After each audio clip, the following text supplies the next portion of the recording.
નમસ્કાર દર્શક મિત્રો, સત્યમેવ જયતે લાઈવ ન્યૂઝમાં આપ સૌનું હાર્દિક સ્વાગત છે। વડોદરા ભાજપના કોર્પોરેટર ઉતર્યા વરસાદી કાંસમાં કર્યું નિરીક્ષણ। ભાજપા કોર્પોરેટર ભાણજી પટેલ કાંસમાં ઉતરી પાણી લીકેજનું કર્યું નિરીક્ષણ।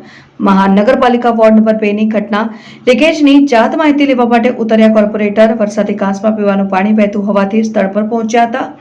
અબેલાસા 4 રસ્તા પાસે પીવાના પાણીની લાઇન લીકેજ, વરસાદી કાંસની ચેનલમાં વહી રહ્યું પાણી, શિવશક્તિ જવાહર પાર્ક, જાદવ પાર્ક સહિતના સોસાયટીઓમાં પાણીની તંગી, કોર્પોરેટરે કર્યું નિરીક્ષણ।